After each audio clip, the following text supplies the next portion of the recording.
A energia hidrelétrica é uma das formas mais limpas de se produzir energia, apesar de que o armazenamento de água tem provocado grandes inundações em áreas florestais, assim ocasionando grandes modificações no meio ambiente.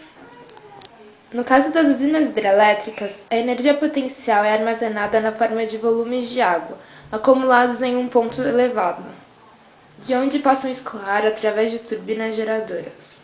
Às vezes, o sistema conta com grandes desníveis, permitindo que a vazão relativamente pequena gere grandes potenciais elétricos. Até quantos quilômetros quadrados será razoável inundar para gerar 1 megawatts de energia? 1 megawatts é a potência necessária para acender 10.000 lâmpadas comuns de 100 watts, ou para aquecer 1.000 ferros elétricos ou 360 chuveiros. 10 km quadrados é a área de uma cidade de 100.000 habitantes ou mais, isto é, 20.000 casas com um total de 300.000 lâmpadas, mais 20.000 chuveiros e 20.000 ferros elétricos no mínimo. Imagine quantas dezenas de quilômetros quadrados teriam de ser inundados para fornecer energia a cada 10 quilômetros quadrados, ou a cada 100.000 habitantes desse imenso país e mais suas indústrias. Se todas as nossas usinas gerassem apenas 1 megawatt para cada 10.000 km² de inundação, provavelmente seria necessário inundar a metade do Brasil para fornecer energia à outra metade. Podemos dizer que quem descobriu a energia nuclear foi Einstein, pois foi ele que desvendou a possibilidade de utilização da energia contida no núcleo atômico. A seguir, mostraremos um vídeo com a explicação de como se gera a energia nuclear.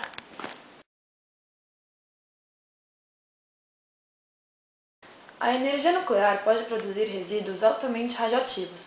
O lixo atômico, que é constituído de elementos tais como estrôncio, césio, iodo, criptônio, alumínio, cobalto. Alguns deles emitem radiações durante centenas de anos. Tais radiações são nocivas aos seres vivos, mas dependem de várias coisas, como o tipo de radiação, da profundidade de sua penetração no organismo, do tamanho do ser vivo exposto à radiação e do tempo de exposição. Essas energias radiantes podem causar esterilidade ou câncer, e vários tipos de lesões nas células e nos tecidos vivos. Outro problema são os rejeitos altamente radioativos. Sua disposição continua sem solução, apesar do alto grau de sofisticação atingido pelas tecnologias empregadas. Para solucionar, existe o isolamento do material radioativo, que consiste em encerrar o material em grandes cofres de aço e cimento ou de chumbo, e serem colocados em locais onde possam permanecer armazenados por várias centenas de anos. Exemplos de isolamento são minas abandonadas, poços profundos e fossas no fundo dos oceanos. Entretanto, não se sabe sua eficácia a prazos longos. Diante disso, muitos técnicos manifestam uma posição de pessimismo, afirmando que há problemas demais sem solução, e que são muitos os riscos para que a sociedade pense no futuro nuclear. São cerca de 30 países que possuem instalações nucleares. Itália, Suécia, Alemanha, Espanha e Inglaterra decidiram não construir novas usinas nucleares. A França, onde cerca de 80% da energia produzida é nuclear, também suspendeu a construção de novos geradores.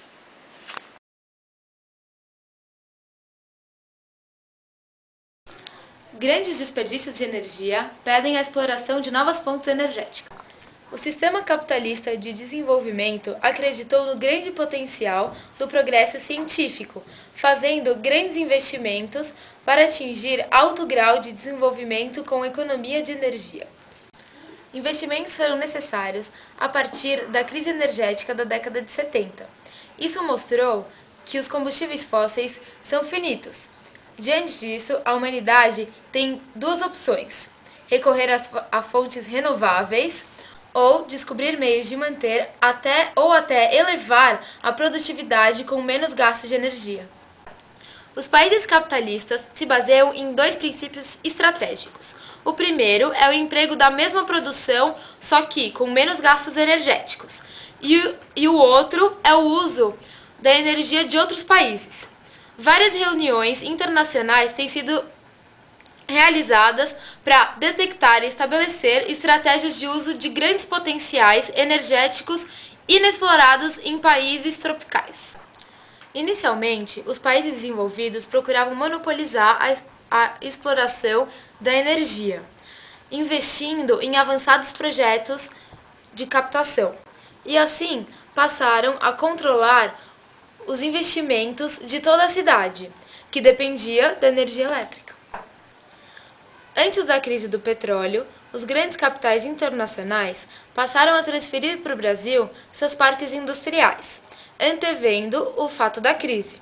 Outros 3 fatores que fizeram com que as multinacionais viessem para cá foram a mão de obra barata, o custo do produto industrializado e as fracas ações de controle do meio ambiente.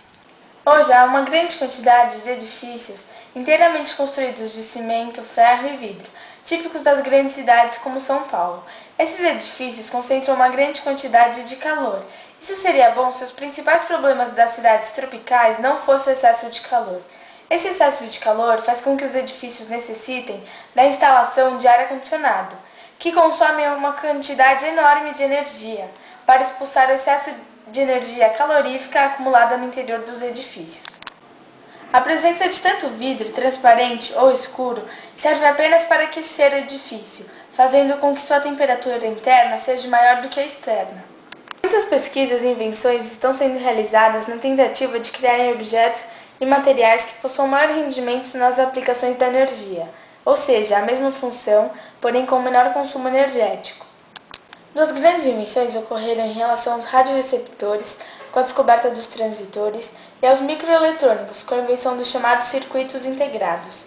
A crise do petróleo, ocorrida a partir dos anos 70, fez com que as fábricas automobilísticas investissem muito no aperfeiçoamento dos motores, para que consumissem menos sem a perda de sua potência. E cada vez mais conseguimos melhores resultados em relação à economia de energia. Há uma importante regra econômica para a produção de descartáveis, a máxima durabilidade dos produtos, isto é, a possibilidade de seu uso prolongado. Esta regra definia a qualidade de um produto. Hoje em dia a regra mudou, passou-se a atribuir grande valor à apresentação do produto, sua embalagem. O que mais atrai são as propagandas através dos meios de comunicação, construindo assim uma sociedade de consumo. Inaugurou-se um período da era de descartabilidade, assim implicando maior consumo de matéria-prima e de energia. Albert Ducrot, criador da cibernética, diz que a economia do futuro próximo não será dominada pelos padrões da matéria-prima e de energia, isso em função do conteúdo cada vez maior de dimensão e de informação presentes nos produtos da tecnologia moderna. À medida que a tecnologia avança, o material e a energia gastos vão influindo cada vez menos no valor dos objetos. Há um gasto cada vez menor que se faz de matéria e energia na confecção dos objetos. Ducrot prevê uma série de inovações que poderão causar uma redução de até 10 vezes no consumo de energia. Uma delas é a arquitetura bioclimática, que consiste na produção de melhores sistemas de isolamento térmico e orientação das correntes de ar no interior dos edifícios, melhorando a distribuição de calor e reduzindo a necessidade do uso de aquecedores e refrigeradores de ar. Outra invenção são os edifícios tropicais, onde são utilizados a madeira e a cerâmica como principais matérias-primas.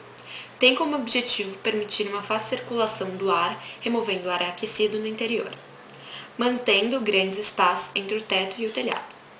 Há também a possibilidade de utilizar equipamentos sofisticados com o objetivo de reduzir o consumo de energia nas construções. São as principais fontes de energia, responsável por todos os fenômenos climáticos, como o ciclo da água. Também é responsável pela produção e as atividades dos seres vivos do planeta. O Brasil tem uma situação privilegiada ao receber energia solar e um enorme potencial na geração de biomassas que pode ser empregada na produção de combustíveis utilizando materiais orgânicos. Nos países tropicais, a quantidade de energia que tem que ser produzida é muito menor que o padrão internacional, que é utilizado pelos países do hemisfério norte. Buscam-se maneiras ecológicas para a produção de energia. E como o Brasil possui diversos ambientes, podem ser adaptadas várias soluções. As regiões semiáridas do Nordeste com potencial de energia solar, a utilização dos ventos no Ceará e biogás nos locais de produção agropecuária. Destruir nosso meio ambiente e a procura de fontes de energia não visam as nossas necessidades reais. Precisamos preservar nossas florestas, nossas águas e nosso ar. Com isso, a exploração dos recursos energéticos naturais aplicará o verdadeiro sentido de desenvolvimento e o progresso de uma nação.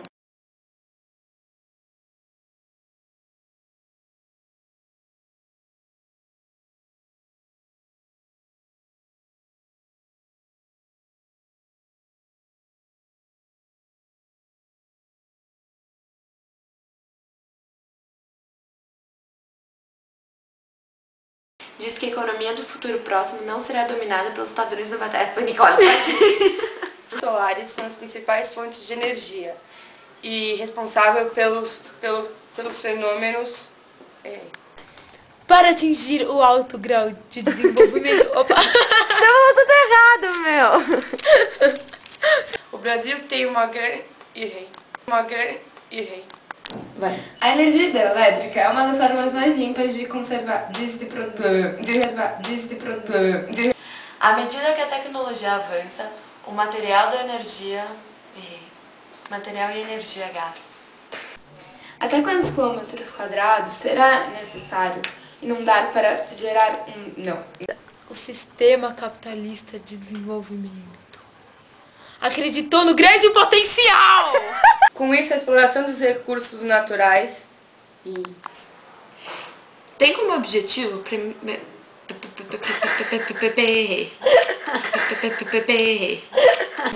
Calma, se precisar. Você não tá gravando? O sistema capitalista de desenvolvimento